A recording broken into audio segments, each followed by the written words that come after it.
하늘에 계시는 아버지 하나님께서 오늘 우리들 드리는 예배와 찬양과 기도를 기쁘게 받아주심을 믿습니다. 이 시간 다 함께 일어나셔서 찬송가 248장 시온의 영광이 빛나는 아침 찬양하겠습니다.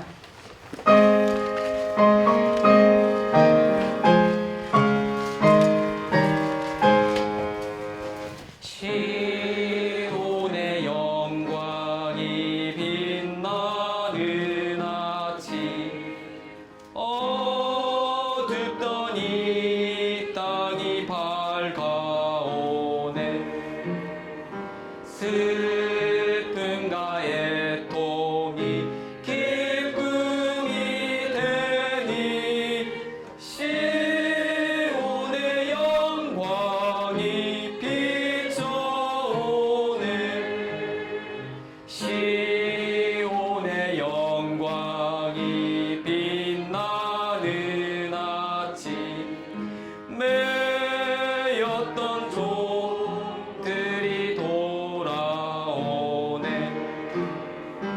오래전 선지자 꿈꾸던 복음 만민이 다 같이 누리겠네.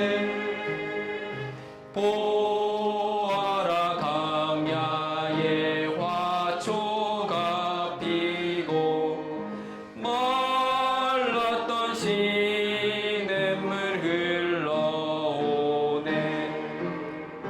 이 산과 저 산이 마주쳐 울려 주 예수 은총을 찬송하네. 땅들아 바다야 많은 섬들아 찬양을 주님께 드리어라. 싸움과 제약에 참혹한 땅에 찬송이 하늘에 사무치네. 다 함께 기도하겠습니다. 자비하시고 은혜로우신 하나님 아버지, 감사합니다. 거룩한 안식일을 기억하여 우리들의 사랑하는 형제 자매님들과 함께 하나님을 예배하게 하심을 감사드립니다. 만물보다 심히 부패한 우리를 십자가의 보혈로 살리시고 은혜로 날마다 주의 자녀들을 하늘의 신령한 곳으로 먹여주시고 또 입혀주심에 감사드립니다. 어둡고 어지러운 세상에 빛을 어둠이라고 하는 이 마지막 시대를 살고 있는 저희들에게 남겨놓은 7,000명의 제자들을 통해 이 참 진리의 빛을 보게 하셨습니다. 우리도 이 받은 빛을 다른 사람들에게 나눠주는 은혜의 성장이 일어나기를 기도하고 원하오니 우리의 의지를 굳게 하여 주시기를 바라옵니다. 말씀을 매일 읽고 묵상하며 그 뜻대로 행하는 가운데 하나님과 예수 그리스도를 알아가는 깊이와 높이와 넓이와 길이를 아는 영생의 믿음이 심령에 새겨지기를 또한 원합니다. 주님의 재림이 더딘 것이 아니라 우리를 오래 참으사 아무도 멸망치 않고 회개하기를 이르시는 하나님의 자비한 사랑이 있음을 알기에 그 깊은 뜻을 깨닫고 늘 깨어서 환난과 고통을 이겨낼 수 있는 성령의 기름을 준비하여 거룩한 생애를 살아가며 의인의 부활로 예수님을 맞을 준비하는 우리의 심령이 되어지고 또 하나님만을 신뢰하며 새 하늘과 새 땅을 날마다 사모하는 약속의 자녀들이 되기를 진심으로 원합니다. 특별히 몸이 아프고 어려운 지체들에게 성령 하나님께서 함께 하시기를 또한 기도합니다. 우리의 길이고 진리이며 생명 되신 예수 그리스도의 이름으로 기도합니다. 아멘.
여러분, 우리가 늘 이렇게 방송으로 예배를 드려왔지만 오늘은 좀 특별한 날이죠.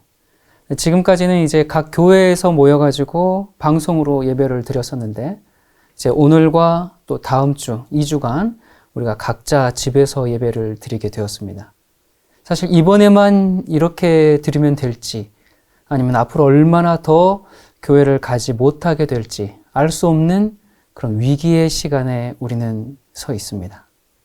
여러분, 이미 지난 1월에 WHO에서 이제 전 세계 비상사태를 선언했었어요. 근데 뭐 그때만 해도 그것이 우리에게는 그다지 크게 와닿지 않았죠. 하지만 지금 한국은 정말 중국 다음으로 확진자가 많고 무섭게 확산되고 있는 상황이죠. 어쩌면 14세기에 유럽에서 창궐해서 정말 7,500만에서 2억 명을 죽인 그런 흑사병과 같은 일이 전 세계에 재현될지도 모르겠습니다. 당시 유럽 인구의 뭐 30%에서 최대한 60% 정도가 죽었다고 하는데, 여러분, 사실 지금 계속 확진자 수가 발표되고 있는데, 이 확진자 수가 지금 발표되는 것보다 최소 우리는 한 3배 정도는 좀 많게 봐야 합니다. 지금 뭐 많은 사람들이 검사 대기 중이죠. 이 검사를 대기 중인 사람이 있고, 그 다음에 검사 결과를 기다리는 사람이 있어요. 또 무증상자들, 그런 사람들을 우리가 일시에 다 파악해가지고 딱 발표한다면 아마 어쩌면 확진자 10,000명이 될 수도 있을 겁니다. 여러분, 사실 일주일 전만 해도 여러분 많이 아시죠? 31번 확진자. 예, 그러니까 한 일주일 전만 해도 확진자가 한 30명 좀 넘은 그런 상태였어요. 그런데 지금 한 일주일 만에 1,000명 지금 넘었죠. 일주일 새에 한 300~400배 이상 확산돼 버렸습니다. 자, 그리고 또 무슨 문제가 있는가? 여러분, 많은 사람들이 지금 이제 음성이다 그렇게 판정을 받았는데 계속 증상이 있어서 이제 받았어요. 음성 했는데 8번 음성이었는데 9번째 검사하니까 양성. 그러면 음성인 동안 계속 돌아다녔다는 얘기죠. 그리고 또 양성 판정 이제 받고 치료해서 이제 치료가 다 됐다라고 해서 퇴원했는데 다시 재발. 뭐 이런 경우들이 지금 굉장히 많죠. 그리고 또 WHO에서 잠복기가 14일 동안만 보면서 그동안 증상이 나타나지 않으면 괜찮다 그렇게 얘기하는데 실제 의료계에서는 14일보다 더 길게 변경하지 않으면 지금 이렇게 진행 중인 예방 대책은 아무 의미가 없다 그렇게 지금 외신들이 보도하고 있습니다.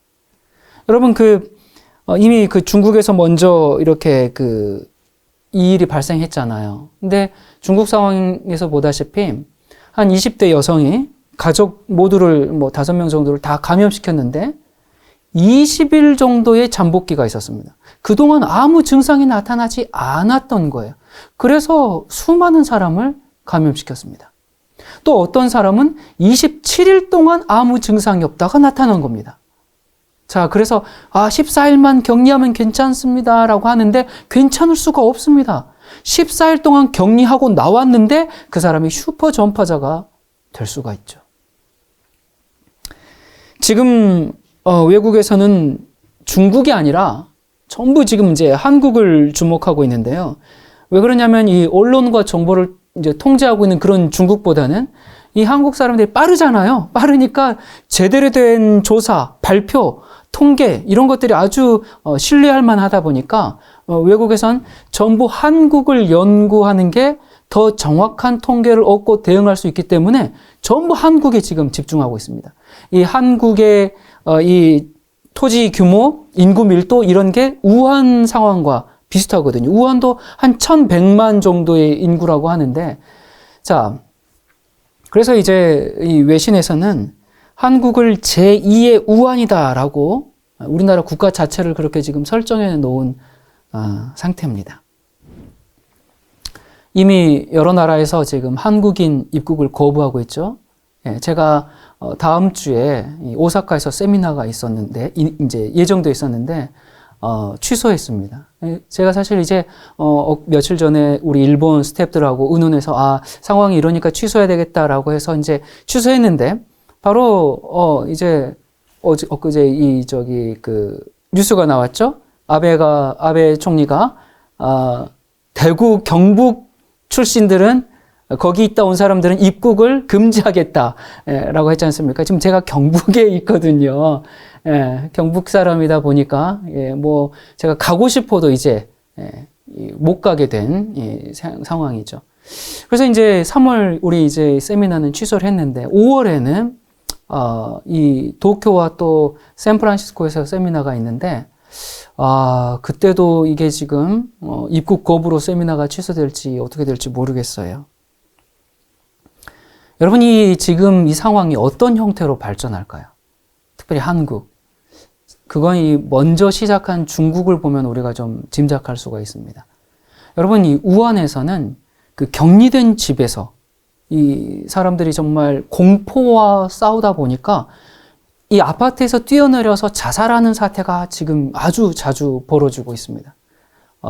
그런 영상들도 많이 나오고요. 여러분 생각해 보세요. 정말 보이지 않는 적, 정체를 알 수 없는 그 보이지 않는 공포와 몇 달 넘게 그렇게 대치하고 있으면 이 사람들이 패닉 상태에 빠질 수밖에 없습니다. 그리고 그 사람들이 아무 수입도 없잖아요. 다 막혀 있잖아요. 근데 지금 식량 다 봉쇄됐다 보니까 식량 가격은 계속 오르죠. 그러다 보니까 지금 우한 시민들은 이 바이러스가 문제가 아니라 먹을 게 없어서 굶어 죽는 경우도 지금 발생하고 있습니다. 그런데 이런 상황이 도대체 얼마나 지속될지 알 수가 없어요. 한 달, 1년, 참 모르겠습니다. 여러분 중국에서 초창기에 수백 명이 진료를 받으려고 병원에 막 이렇게 병원 복도에 대기 중인 그런 사진을 봤을 거예요. 그런데 같이 대기하면서 거기서 막 전염된 사람들도 엄청나게 많아졌죠.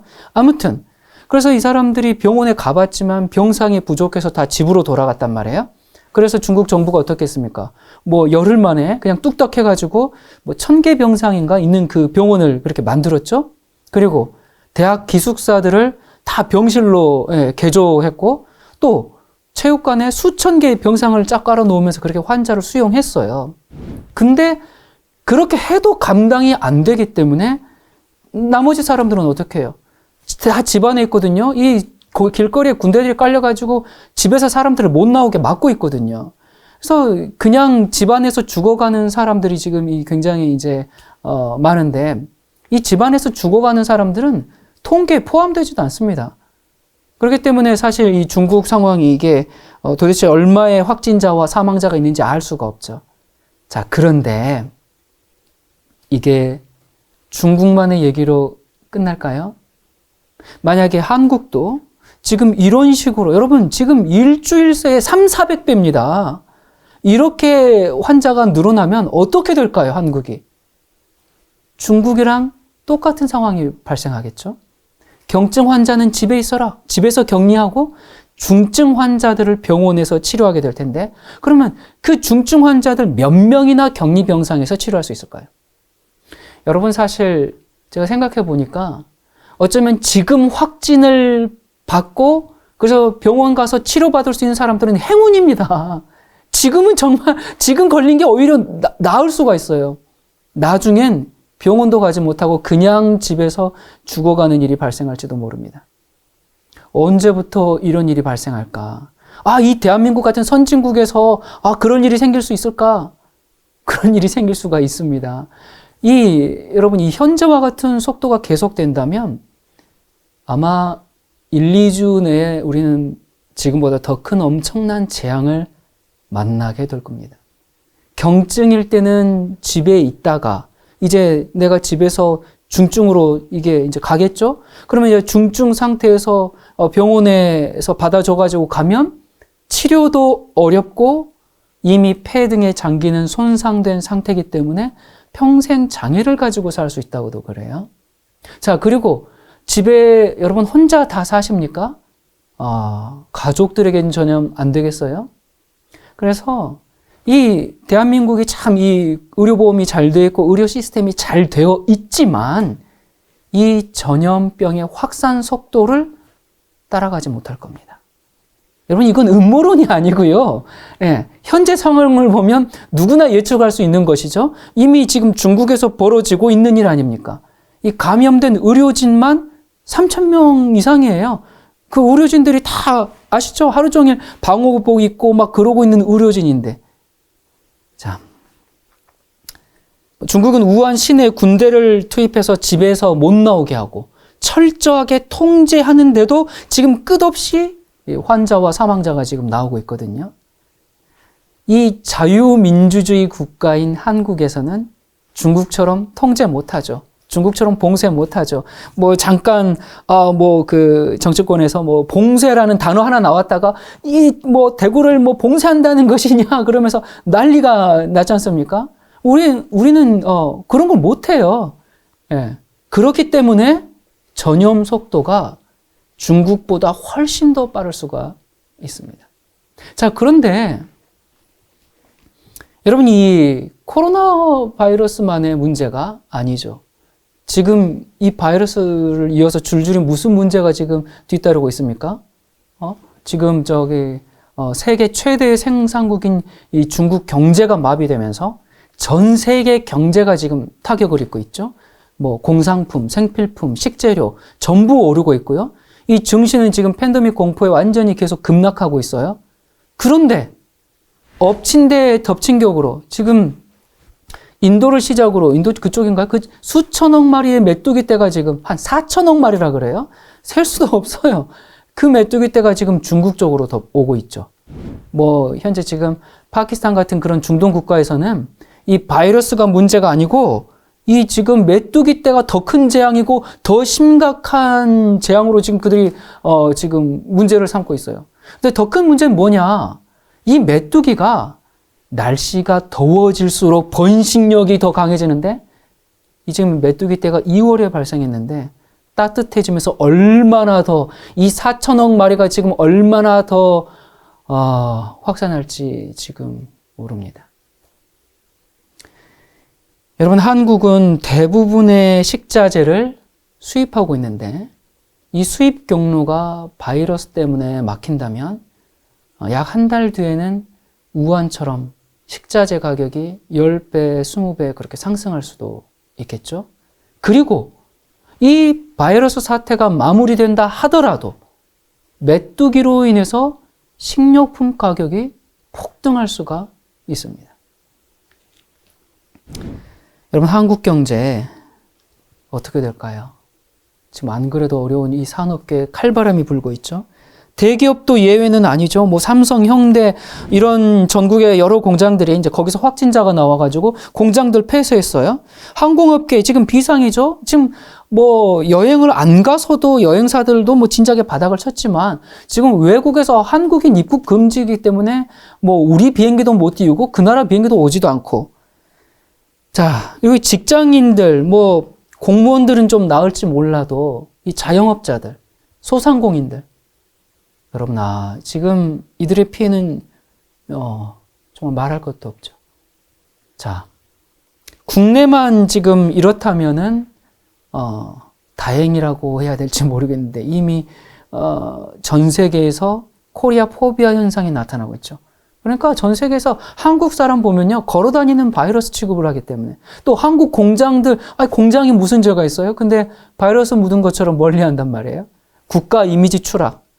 또 한국 제품을 기피하고, 자, 이런 상황에서 내수는 내수대로, 외국에서는 외국에서대로 한국 경제 얼마나 버틸 수 있을까요? 그런데 문제는 겨우 시작이라는 겁니다. 여러분, 얼마 전부터 호주 산불 계속 났었잖아요.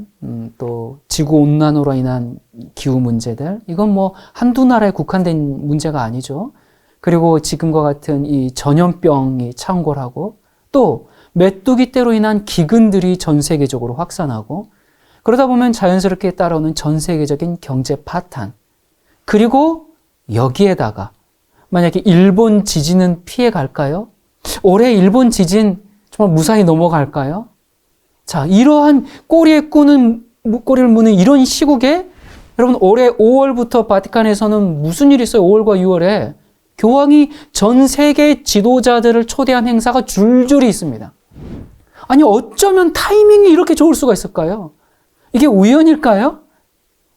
여러분, 여기 참 함부로 말씀드리기 참 뭐 그렇지만 이 세계주의자들, 그들이 쳐놓은 덫, 그들의 계획대로 정말 세계 정복의 야욕이 현실화되는 것을 우리 눈앞에서 보고 있지 않습니까? 여러분, 우리는 성경의 예언을 아는 백성입니다. 인간의 힘으로 감당할 수 없는 재난이 동시다발적으로 몰아칠 때 그것은 필연적으로 교황을 중심으로 한 전 지구적인 화합을 통해서 시스템을 통제하고 새로운 질서를 세우게 됩니다. 지금 올해 들어서자마자 지금 계속 이런 일들, 사실 지난해부터 계속 마치 5월 달에 있을 그 교황 행사를 위해서 미리 축하 행사를 하는 것과 같이 미리 길을 지금 깔아주는 것처럼, 그래서 그들의 정책에 정말 당위성을 부여해 주기 위해서 이런 일들이 벌어지고 있는 것은 아닐까요? 지금 벌어지고 있는 일들이 정말 짐승의 폐 환란으로 들어가는 초입이 아닐까요? 여러분, 이 사태가 진정되지 않고 만약 계속 발전해서 마지막 시대 하나님의 복음의 역사가 완성되고 예수 그리스도의 재림으로 이어지지는 않을까요? 혹시나 하나님의 은혜로 이번에 진정되고 그냥 넘어간다고 해도 그리스도의 재림이 너무나 확실하기 때문에 지금 겪는 이러한 재난 역시 반드시 다시 옵니다. 그리고 다음에 올 때는 지금보다 더 감당할 수 없는 무게로 닥쳐옵니다. 우리에게 만약 이번 사태가 진정이 된다면 그건 하나님께서 우리에게 다시 한번 기회를 주시고 은혜를 베푸시는 겁니다. 이 경고를 등한히 하지 말라는 얘기입니다. 정말 시간 문제일 뿐입니다. 자, 이제 우리 어떻게 할 것인가? 이 위기 앞에서, 이 죽음 앞에서 나는 뭘 준비해야 하는가? 여러분, 우리의 인생과 영생이 걸려있는 문제입니다. 여러분, 우리가 사는 이 세상이 천년 만년 영원하지가 않아요. 성경은 이 지구의 종말의 때, 인류 역사가 끝나는 때가 올 것이다. 그것을 분명히 선포하고 있고, 그때 무슨 일이 발생할지에 대해서도 아주 자세히 말씀해 놓으셨습니다. 여러분, 지금 세상에서 벌어지는 일들은 예수 재림의 너무나 분명한 증거들입니다. 하나님께서 우리에게 이제는 마지막을 준비하라, 그렇게 외치는 소리가 여러분 들리지 않습니까? 정말 이 소리를 우리 귀담아 들어야 합니다. 자, 그렇다면 이 마지막 시대에 우리가 무엇을 준비해야 될까? 어떻게 준비해야 될까? 뭘 준비해야 될까요? 식량을 준비할까요?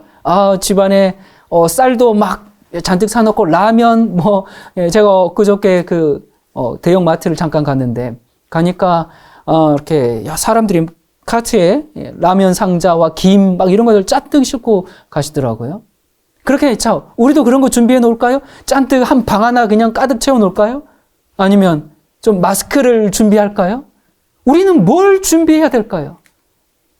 여러분, 사람들이 이 코로나, 이 코비드-19 이걸 왜 두려워해요? 왜 두려워합니까? 죽을까 봐 두려워합니다. 우리는 죽음을 준비해야 합니다. 여러분, 죽음이라는 것은 나이가 많든지 적든지 남녀노소 누구를 불문하고 다 경험하는 그런 아픈 과정이죠.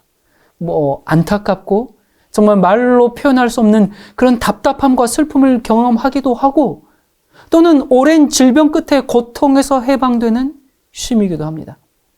어쨌든 모든 사람은 다 죽습니다. 그 다음은요? 여러분, 그 다음에 대해서 생각해 본 적이 있으십니까? 세상의 어떤 문헌에도 죽은 자에게 복이 있다 그렇게 말하지 않습니다. 성경은 이렇게 선언합니다. 계시록 14장 13절에 또 내가 들으니 하늘에서 음성이 나서 가로되 기록하라. 지금 이후로 주 안에서 죽는 자들은 복이 있도다 하시매 성령이 가라사대 그러하다. 저희 수고를 그치고 쉬리니 이는 저희의 행한 일이 따름이라. 또 시편 116편에 성도의 죽는 것을 여호와께서 귀중히 보시는도다.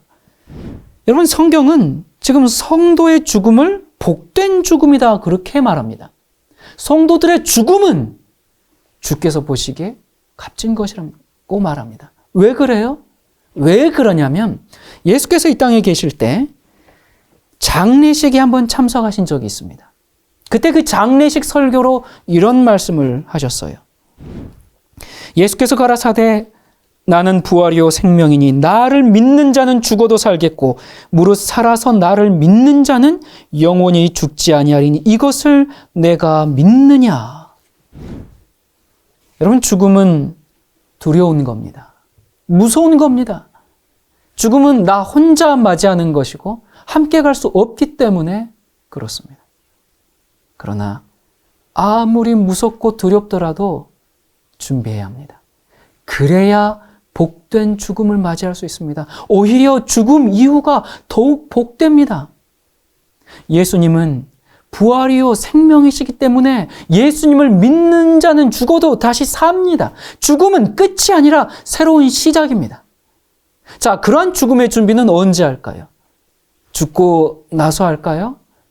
여러분, 지금 뉴스가 매일 얘기해 주고 있지 않습니까? 온종일 특보로 지금 계속 말해주고 있는데 그 뉴스의 얘기들이 뭔지 아십니까? 여러분, 죽음 준비하시라고요. 그런 걸 보면서 누가 이러고 넘어가지 말고 내가 마지막을 준비해야 되겠구나. 그 죽음의 준비는 지금 해야 합니다. 한 번은 어느 사냥꾼이 있었어요. 이제 이 사냥꾼이 이 독수리를 잡으려고 이제 총을 겨누고 있었는데요. 그 독수리는 자기가 이제 죽는 줄도 모르고 어딘가를 계속 노려보고 있었습니다. 그래서 이 사냥꾼이 뭘 보나요? 자세히 보니까 독수리는 뱀을 잡아먹으려고 그 뱀을 쳐다보느라고 사냥꾼을 전혀 의식하지 못하고 있었습니다.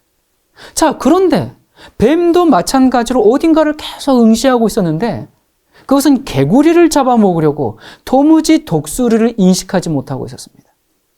개구리도 마찬가지로 무당벌레를 잡아먹으려고 미동도 하지 않은 채 노려보고 있었습니다. 그런데 무당벌레도 꿈쩍 않고 있었습니다. 무당벌레는 진딧물에 정신이 팔려서 개구리를 의식하지 못하고 있었습니다.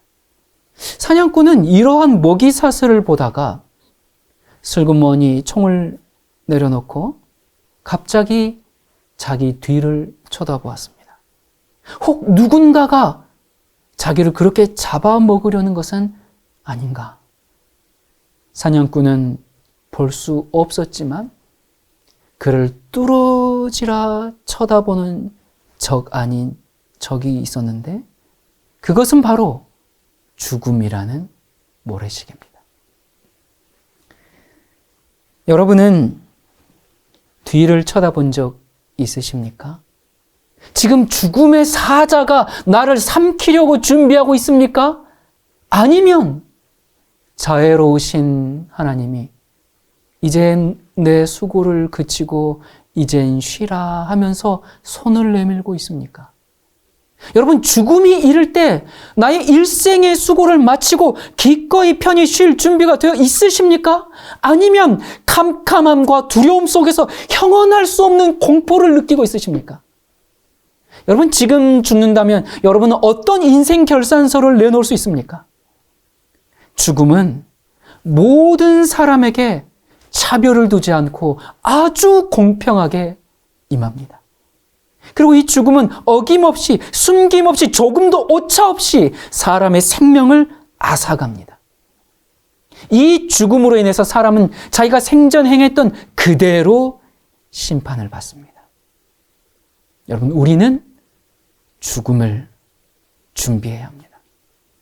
자, 그런데 어떻게 준비해야 하는가? 최소한 이 두 가지를 좀 염두에 두고 있어야 합니다. 첫째는 하나님과의 관계를 바로 세워야 합니다. 사람들은 하나님이 존재하지 않는 것처럼 오만하고 자만하면서 삽니다. 여러분, 그러나 하나님의 존재를 부정하면서 사는 사람들 중에서 행복한 사람 봤습니까? 아무리 많은 것을 가지고 아무리 많은 것을 누리고 살아도 잠깐의 기쁨과 쾌락은 있을 수 있지만 그 허무함과 공허함은 메꿀 수가 없습니다. 하나님 없이 사는 사람들은 진정한 행복을 맛볼 수가 없습니다. 여러분, 사람들에게 이 죽음이 가까이 오면 가장 염려하는 게 뭡니까? 처자식이 아니라 하나님의 존재에 대한 그 두려움입니다. 내가 지금은 무엇이든지 할 수 있을 것 같고 아무리 큰 소리 치면서 살지라도 결국 자신의 죽음 앞에 선 인간은 두려움을 머금은 채 하나님의 존재를 생각하면서 눈을 감습니다. 여러분이 믿든지 믿지 않든지 죽음 이후엔 나를 창조하신 절대자 앞에 서야 한다는 것은 분명한 사실입니다. 여러분, 그러므로 살아있을 때 하나님의 존재를 인식하고 인간답게 살아야 합니다. 하나님의 존재를 믿고 섬기는 자들만이 인간답게 사는 겁니다. 하나님의 존재를 부인하는 사람들, 그 조상이 누굽니까? 결국 아메바고 벌레입니다. 그러나 하나님의 존재를 인정하는 사람들의 조상은 누굽니까? 태초에 하나님이 인간을 창조하시고 생육하고 번성하여 오늘날의 지구촌이 되었습니다. 여러분의 조상은 아메바입니까? 인간입니까? 여러분, 죽음이 온 세상에 편만합니다. 하나님을 인정하십시오. 그러면 죽음이라는 것이 불청객이 아니라 영원한 나라로의 이 초청이 될 수가 있을 것이고 우리가 갑작스럽게 부름을 받는다 해도 당황하지 않고 설 수 있지 않겠습니까? 자, 그런데 여기서 한 번만 더 생각해 보십시다. 하나님을 인정한다. 죽음을 준비한다. 그런데 하나님을 인정한다는 게 뭘까? 하나님 계신다고 그렇게 생각하면서 그냥 열심히 교회 다니는 걸까요? 예수님, 나는 예수님 믿습니다 하면 천국 가는 걸까요? 여러분, 정말 죄송한 말씀 하나 드리겠습니다. 오늘날 나는 구원받아서 천국 간다고 생각하는 절대 다수가 구원받지 못할 것입니다. 일주일에 한 번, 두 번, 세 번 그렇게 열심히 교회 다닌 거의 대부분의 사람들이 멸망을 당할 것입니다. 여러분, 이 세상에서 가장 미친 사람은 회개하지 않았으면서 아무 가책이나 감각 없이 그대로 살아가는 그런 완고한 죄인들입니다. 이 전염병 바이러스를 맨손으로 만지고 바이러스를 벌컥벌컥 마시면서 나는 하나님이 보호하니까 나는 아무 해가 없어. 그렇게 하면서 목숨을 잃는 사람들보다 더 미련하고 미친 사람은 죄 가운데 계속 머무는 사람입니다. 죄와 이혼하지 않으면 그리스도와 결혼할 수가 없습니다. 여러분, 기독교를 믿는다는 고백이 회개가 아닙니다. 요즘 떠들썩하죠. 신천지에 안 다니고 나는 정통 기독교에 다닌다. 그런다고 해서 구원받은 것이 아닙니다. 불교를 믿지 않고 예수님을 믿는다고 그렇게 내가 공언한다고 해서 그게 거듭나고 구원이 보장된 게 아니다, 그 말입니다. 많은 사람들이 주 예수의 이름을 부르면서도 불의에서 떠나지 않습니다. 말로는 하나님을 안다고 고백하면서도 행위로는 그분을 부인합니다. 여러분, 하나님께서 이런 사람을 회개한 사람으로 여기실까요? 죄에서 돌이켜 회개했다고 하면서도 여전히 죄 안에 사는 것이 정말 구원받은 사람의 모습일까요? 주님은, 여러분 생각해 보세요. 나는 주님을 믿는다. 여러분, 하나님께서 그 신자들 볼 때 나는 믿는다 그렇게 고백하고 또 예수를 믿으라 그렇게 설교하고 각종 기적을 행하는 그 목사들에 대해서도 주님은 뭐라고 말씀하시는가? 너를 토하여 내치겠다라고 말씀하십니다. 세례받고 침례받고 헌금도 많이 하고 특별히 방언 받았다고 해서 회개한 것도 아니고 성령 받은 것도 아니고 구원받은 것도 아닙니다. 여러분, 아나니와 삽비라 헌금 많이 했어요. 또 마술사 시몬도 예수를 그리스도라 그렇게 시인하고 교회의 일원이 됐습니다. 여러분, 속지 마십시오. 성경은 저희가 하나님을 시인하나 행위로는 부인하니 가증한 자라고 경고하고 있습니다. 도덕적으로 경건하다고 회개한 사람이 아닙니다. 성실하고 남을 잘 도와주고 구제봉사 잘한다고 해서 거듭난 사람 아닙니다. 그건 외적인 겁니다. 물론 참된 회개는 우리 삶의 외적인 부분을 변화시키죠. 그러나 그것을 의지해서는 안 되고 그것이 전부도 아닙니다. 여러분, 이 회심하기 전에 바울이 어땠어요? 율법의 의로는 흠이 없었습니다. 우리는 바리새인들 하면 어떻게 생각해요? 아주 고약하고 나쁜 사람들인 것처럼 그렇게 생각하죠. 그런데 여러분, 바울이 바리새인일 때 예수님 만나기 전에 그는 율법의 표준에 아주 완벽한 사람이었어요. 바울만 그랬나요? 여기 누가복음 18장에 보면 11절에 바리새인은 서서 따로 기도하여 가로되 하나님이여 나는 다른 사람들 곧 토색, 불의, 간음을 하는 자들과 같지 아니하고 이 세례와도 같지 아니함을 감사하나이다. 나는 일에 2번씩 금식하고 또 소득의 11조를 드리나이다. 이렇게 말할 정도로 도덕적인 의가 뛰어났습니다. 금식도 자주 하고 오랜 시간 기도합니다. 이들 토색하지 않았습니다. 자신의 권력으로 남을 착취하지 않았고요. 사기도 치지 않은 그런 사람들입니다. 착한 사람들이에요. 불의를 행하지 않았다 그랬죠? 불의를 하지 않았기 때문에 정의로운 사람들입니다. 옳고 그른 것을 분별하고 정직한 사람들입니다. 당연히 간음도 하지 않았습니다. 여러분, 오늘날 최소한 바리새인 같지도 않은 집사, 장로, 권사, 목사, 신자들이 질비해요. 그러면서 무슨 바리새인들 욕을 합니까?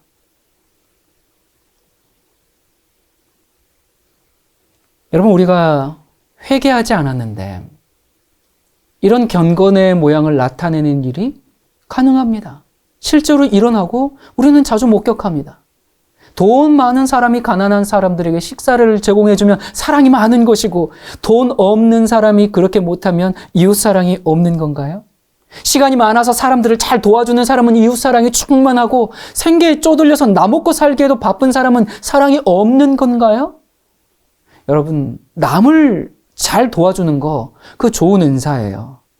그러나 거기까지만. 그것을 표준화하면 안 됩니다. 그것으로 믿음을 판단해서도 안 됩니다. 자칫 나는 이렇게 사랑이 많고 나는 성경들을 잘 실천하는데 당신들은 그렇게 하지 않으니 사랑이 없어. 당신도 나처럼 좀 사랑을 좀 실천하셔. 이러면 위험한 상태에 있는 겁니다. 그런데 이런 사람이 사실 실제로 상당히 많고요. 많은 부류의 사람이 자신의 상태를 거의 제대로 보지 못한다는 사실이 있습니다. 이 경건의 능력이 없으면서도 경건의 모양만을 나타내는 일이 실제로 일어납니다. 오랜 시간 기도하고 자주 금식하고 기꺼이 듣고 비싼 대가를 치르면서 하나님을 섬기지만 사실은 회개하지 않은 사람들, 거듭나지 않은 사람들이 너무나 많습니다. 위선자들도 자신들의 모든 소유를 바쳐서 구제하고 자신들의 몸을 불살에게 내어주기까지 봉사할 수 있습니다.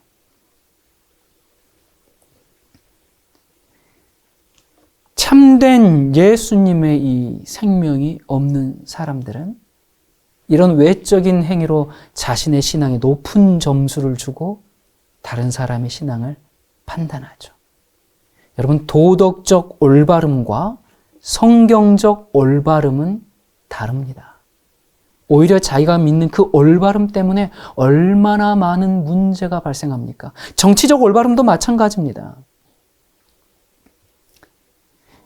또 우리가 죄책감을 느끼고 죄에 대해서 경각심을 좀 갖는다고 해서 그것이 회개한 것 아닙니다. 자신의 죄 때문에 양심의 가책을 느껴본 그런 사람들이 다 어떻게 생각하냐면 이 죄의 깨달음이 내가 회개지, 내가 거듭났지, 그렇게 생각하면서 자신을 위로합니다. 여러분, 악인들도 죄 짓고 양심의 가책 다 느껴요.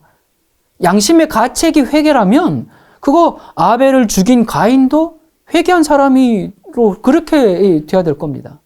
유대인들은 어땠습니까? 그들이 고난당할 때는 굉장히 하나님을 막 찾다가 조금만 평안해지면 어때요? 평안해지기가 무섭게 하나님을 잊었습니다. 우리가 그들보다 나은 게 있습니까? 여러분, 이것 좀 고치고 저것 좀 고쳐서 그렇게 하늘에 가는 게 아닙니다. 물론 우리가 이 공장에서 보면 납을 녹여서 어떻게 예쁜 식물이나 동물, 그런 사람의 모양을 만들어낼 수 있습니다. 하지만 그것은 어디까지나 납일 뿐이죠. 사람 역시 이렇게 노력하고 저렇게 노력하고 갈고 닦아서 그럴싸한 모양을 만들어낼 수 있어요. 하지만 그가 정말로 거듭나지 못했다면 그런 사람은 계속 유격적이고 세상적일 수밖에 없습니다. 교회에서 존중받는 위치에 있다고 해서 그 사람 회개한 사람이고 거듭난 사람 아닙니다. 성경을 많이 안다고 거듭난 사람 아닙니다. 여러분, 오히려 그들의 교만, 그들의 완고함, 그들의 무정함 정말 끔찍해요. 그들이 어떻습니까? 무슨 얘기를 하면 그거요? 난 다 알죠. 성경에 이렇게 저렇게 다 기록되어 있죠. 나는 다 압니다. 마지막 시대요? 짐승의 표가 내리고 그 다음에 늦은 비가 있고 그 다음 칠장이 있고 이렇게 될 거예요. 너무 잘 알아요. 그런데 알면 뭐예요?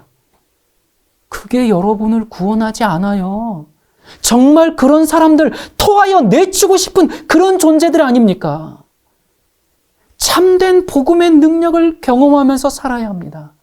복음의 능력이 뭔지 경험해보지 못한 신자들이 너무나 많습니다. 그렇게 아는 것으로는 안 됩니다. 여러분, 제가 정말 무엇으로 얼음장처럼 차가운 여러분의 심령을 녹일 수 있겠습니까? 저는 할 수가 없습니다. 오직 주님만이 죄인의 마음속으로 뚫고 들어갈 수가 있습니다. 정말 이 시간 성령을 구합니다.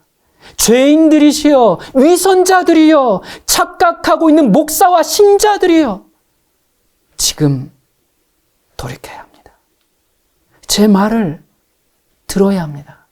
살려거든 들어야 합니다. 왜 제멋대로 스스로를 속입니까? 왜 모래 위에 지은 그 집에 소망을 두십니까? 이러한 시기에, 이 위기의 시기에 아직도 그러고 있으면 어떡합니까?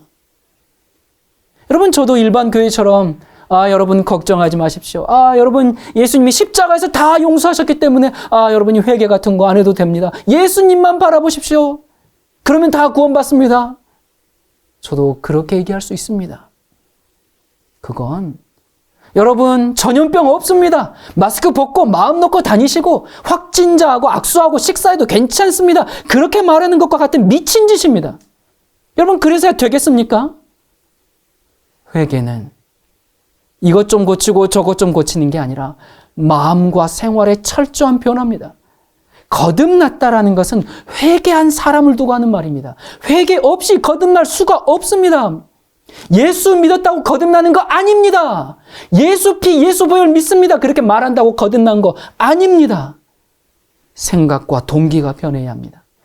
내 안에 계신 그리스도 그분이면 됩니다. 안 됩니다. 그건 스스로에게 최면을 거는 겁니다. 사람들이 하나님 말씀대로 살기가 힘드니까 그런 식으로 합리화해서 만족을 찾고 평안을 찾는데 그거 가짜입니다. 여러분이 잘못된 것에 소망을 두면서 여전히 죄 가운데 있는 것을 보고도 그냥 둔다면 저는 거짓되고 불충한 목자일 겁니다. 여러분 그래서 호소합니다. 돌이키고 주님 앞에 철저히 회개해야 합니다. 회개는 우리의 전 존재를 변화시킵니다. 회개는 낡은 건물을 뜯어 고치는 것이 아니고 전부 다 허물고 새로 세우는 겁니다. 그 사람은 새로운 사람이고 새로운 피조물입니다. 회개는 새로운 세상에서 살아갈 새로운 사람을 만들어내고 사람의 마음과 몸과 삶 전체의 행동들을 변화시킵니다. 이것이 회개입니다. 여러분 저의 얘기가 여러분들이 붙들고 있는 그 거짓된 소망을 산산조각 낼 거라는 걸 압니다. 제 이야기가 어떤 사람들에게는 몹시 불쾌하게 들릴 것입니다. 저 역시 이런 얘기를 하는 게 즐겁지 않습니다. 하지만 자식의 다리가 썩어가고 있다면 눈물을 머금고 그 다리를 절단하지 않겠습니까? 지금 제가 바로 그런 심정으로 여러분에게 말하는 것입니다. 사랑하는 여러분, 저를 이해해 주십시오. 저는 무너지기 직전에 그 집을 허물고 아름답고 튼튼한 영원한 그 반석 위에 세워진 집을 지어주고자 하는 것입니다. 여러분 그렇게 하지 않으면 곧 무너져서 여러분은 깔려 죽을 것입니다.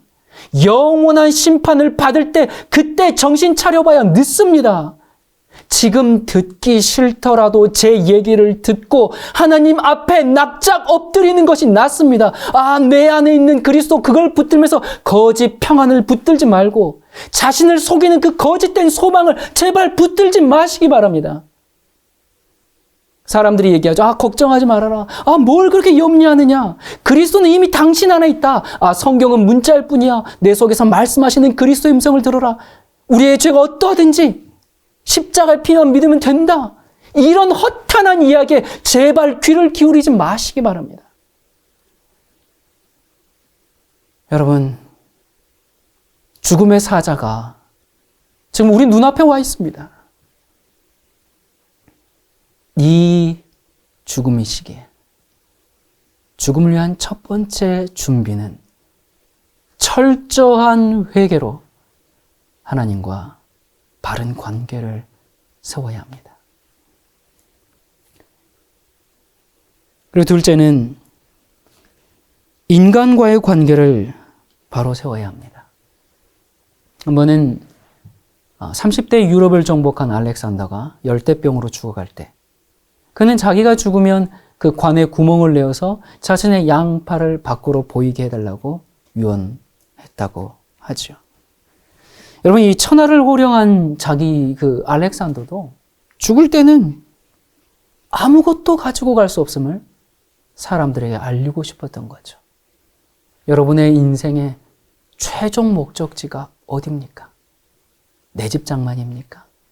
자녀 인류대학입니까? 뭡니까? 최종 목적지 뭘 위해서 그렇게 달려갑니까? 뭘 위해 그렇게 바쁘십니까? 그야말로 인생은 공수래, 공수거입니다. 진정한 인생의 본향은 이 땅이 아니라 저 하늘이죠. 우리의 최종 목적지는 땅속 무덤이 아니라 저 하늘입니다. 여러분, 사람의 위대함은 얼마나 소유했느냐에 있지 않고 어떤 존재가 되어 있는가에 달려 있습니다. 사람들이 돈. 그래서 잘 먹고 잘 살아요. 그래서 다른 사람으로부터 부러움을 받을지는 몰라도 그 돈 많은 그 사람과 가까이 하고 싶지 않은 사람들이 있습니다. 나밖에 모르는 욕심과 이기심으로 꽉 찬 사람들. 겉은 멀쩡한데 인격적으로 아주 비정상이 된 사람들이 많아지는 세상입니다. 여러분은 내 형제들, 내 이웃들에게 용서와 배려로 또 나눔과 이해로 그렇게 따뜻한 사랑입니까? 아니면 내 것부터 챙기고 보고 나는 절대 손해보지 않으려는 그런 이기심으로 가득합니까? 여러분, 우리는 살면서 많은 사람을 만나요. 많은 사람 만나지만 저 사람이 내일 죽는다고 생각하고 신중히 말하거나 행동하지 않죠. 그냥 마냥 살 것처럼 막대하고 막말하고 막 행동합니다. 하지만 막상 사랑을 다 못했는데, 용서를 다 못했는데 그 대상이 죽게 된다면 그것처럼 허망한 것이 어디 있겠습니까? 죽음 앞에서 아무리 눈물을 흘려도 죽은 자가 말을 들을 수 있습니까? 용서받을 수도 없고 용서할 수도 없습니다. 사랑받을 수도 없고 사랑할 수도 없습니다. 생명이 있을 때 우리 용서하고 용서받고, 우리가 아직 살아있을 때에 사랑하고 사랑받아야 합니다. 이 부모의 죽음 이후에 사이가 좋았던 집안이 부모님 돌아가시고 나서 재산 문제로 다투고 원수가 되는 경우를 우린 종종 보죠. 여러분의 가족 관계는 어떻습니까? 전염병이 세계를 휘몰아치고 있습니다. 죽음이 우리 눈앞에 있습니다. 세상의 끝이, 인류의 종말이 성큼 우리 앞에 다가오고 있습니다. 나중에 후회하지 말고 시간이 있을 때 지금 마음을 넓히십시오. 지금 이해하고 지금 사랑합시다. 영원한 생명을 생각하면 내 마음을 아프게 하고 우리 가족을 슬프게 한 그 인간들이 용서가 됩니다. 그들이 불쌍하게 여겨집니다. 여러분, 지금 전 세계가 비상시국이에요. 이 시기에 뭘 준비해야 할지 분명해졌습니까? 우리는 죽음을 준비해야 합니다. 죽음을 어떻게 준비해야 하는가? 지금은 회개하라고 하늘이 준 기회입니다. 여러분, 이 기회 우리 잘 활용하도록 하십시다. 하나님 앞에 회개하고 인간들 사이에도 회복하고, 이런 기회 두 번 다시 오기 쉽지 않습니다. 우리 생전에 어쩌면 마지막 기회일 수 있습니다. 지금 하지 않으면 나중에 될 줄 아십니까? 하고 싶어도 안 됩니다. 계시록 16장에 보면 하늘에서 재앙들이 내리는데, 16장에 사람들이 크게 태움에 태워진지라, 이 재앙들을 행하는 권세를 가지신 하나님의 이름을 비방하며 또 회개하지 아니하고 주께 영광을 돌리지 아니하더라. 지금 뭐냐면 사람들이 죽어나가는 것을 보면서도 뭐 하지 않는다고요? 회개하지 않는다고요. 여러분, 우리가 지금 내가 비록 이렇게 살지만 위기가 오면 회개해야지. 그거 안 됩니다. 안 된다고요. 막상 그때가 왔을 때 회개를 하고 싶어도 회개가 되지 않습니다. 왜 그런가? 마태복음 12장 35절에 선한 사람은 그 쌓은 선에서 선한 것을 내고 악한 사람은 그 쌓은 악에서 악한 것을 내느니라. 그렇게 살아왔기 때문에 갑자기 되지 않습니다. 지금 성령님께서 여러분의 마음에 호소할 때 지금 회개해야 합니다. 하나님의 은혜로 마음을 부드럽게 하지 않고 계속 완고하게 둔 사람들은 그 재앙의 때에 그 두려움 앞에서 회개가 나오는 게 아니라 불평, 불만, 원망이 나옵니다. 우리가 그렇게 될 수 있습니다. 내가 그렇게 될 수 있습니다. 그래서 지금 이 경고의 나팔이 울려 퍼질 때, 여러분 지금 매일 뉴스에서 경고의 소리가 나오고 있지 않습니까? 이 소리들이 울려 퍼질 때 우리 뭐 해야 되는가? 회개해야 합니다. 위기가 왔을 때는 두려움에 압도돼가지고 내 분노를 폭발할 대상을 찾지 절대로 회개가 안 나옵니다. 여러분 지금 보시죠? 사람들의 이 공포와 두려움을 지금 특정 마녀 사냥으로 죽이려고 하지 않습니까? 그게 인간이에요. 그렇게 될 수 있습니다. 정말 하나님의 이 마지막 기회의 때에 우리가 마음을 부드럽게 하지 않으면 그렇게 될 수 있습니다. 계시록 21장 1절부터입니다. 또 내가 새 하늘과 새 땅을 보니 처음 하늘과 처음 땅이 없어졌고 바다도 다시 있지 않더라. 또 내가 보매 거룩한 성 새 예루살렘이 하나님께로부터 하늘에서 내려오니 그 예비한 것이 신부가 남편을 위하여 단장한 것 같더라.